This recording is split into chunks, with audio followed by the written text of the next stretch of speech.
Welcome to newspapers, headlines and analysis this Thursday, the 12th day of May 2022.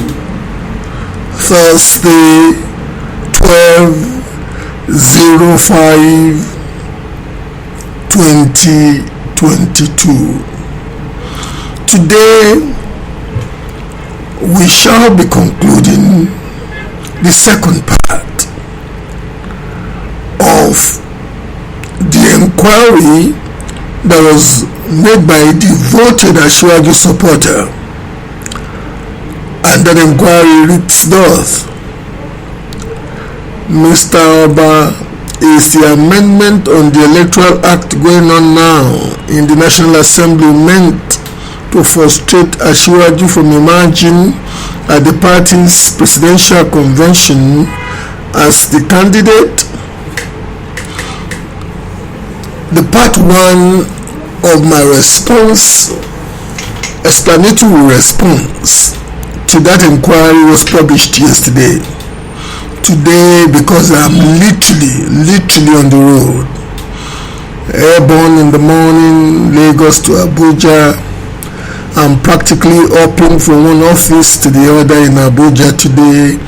I don't quite have the luxury of epistolary privilege, writing time.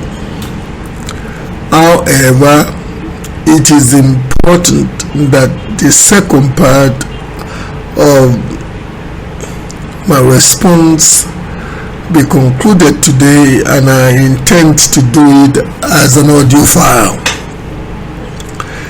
In the context of the fact that this seemingly servile and supine 9th session of the National Assembly, as ostensibly subservient, as ostensibly obsequious as they seem to the presidency, they tend to always get their way on matters concerning their own interest, be it in budgetary allocations in the last 3 sessions that they have overseen budgetary activities or their appropriation responsibilities, be it in getting the president to sign the extant Electoral Act, even when some strategic officers of the cabinet who were believed to have had the ears of the president were not in support of the president signing the Electoral Act. Is signed because the 2 chambers of National Assembly had worshipped him enough for him to know that if he made them to resort to using the instrumentality of the 2/3 majority of the 2 chambers to ramrod the bill to law, irrespective of the president's veto, he would be doing a lot of harm to himself, that's the president. So he ultimately signed the Electoral Act. In view of this incontrovertible fact that the 2 chambers of this seemingly obedient National Assembly tend to act in blatantly selfish manner to gratify themselves, I would want to believe that majority of the members of the two chambers being pro Bola Ahmed Tinubu, it would seem illogical that given the professed support for the majority of the members of the APC in the two chambers of the National Assembly, I would want to believe that they would not subscribe to the machinations of the amendment with the intendment to frustrate Bola Ahmed Tinubu. I guess they are doing the amendment primarily, or they have done the amendment, because yesterday the lower chamber of the National Assembly also passed the amendment, and I know that they must be harmonizing now, or they must have harmonized. I want to really believe that in the backdrop of the submission I made earlier, that this National Assembly members, especially of the APC, having openly professed their support, majority of them, for Bola Ahmed Tinubu, and apart from that, knowing that their lot would likely be bettered under Tinubu as a successor to the incumbent, I doubt if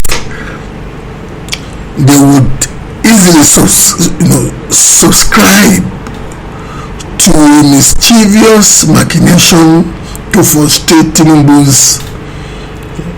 That is my opinion. I have also not seen within the party any deliberate wielding of the clout of the president in support of any candidate,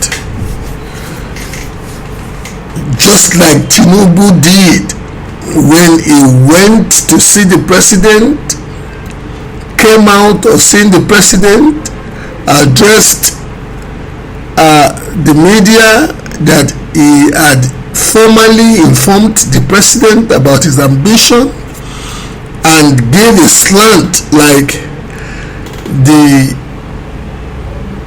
process of formal intimation was like a validation of support. Majority of those speaking the forms now at the APC secretariat tend to want to use one nexus or the other to give an impression that the president is supporting their candidature. At this juncture, there is no foolproof, prima facie evidence of deliberate support of the president for any of the aspirants, and this is where I leave it. This story is a very dynamic one. We never know which direction it will go. If there are reasons in the immediate future to update, we will. Thank you. Now, the second audio editorial today will be how the cookie crumbles. A number of the federal cabinet officers, ministers, declared to be aspirants wanting to succeed their principal. Indeed, the Attorney General of the Federation has openly, at least is on video, declared as an aspirant wanting to become governor of the state of origin, Kebbi State. And in the backdrop of the pronouncement, seemingly duplicitous, somewhat contradictory, and yet very, very clear cut in in terms of the frustration it has visited upon all these cabinet office holders who want to be juggling holding their offices with their aspirations. The presidency has advised them to quit their ministerial positions.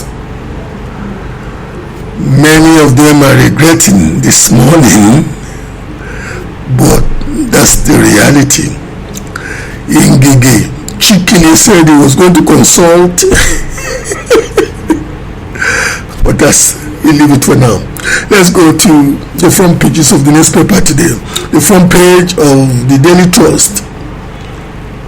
Exclusive, Bayelsa APC confirms Jonathan's membership. For those who have been doubting it, Daily Trust claims to have an exclusive reportage now on the veracity of Jonathan's membership of APC in Bayelsa State.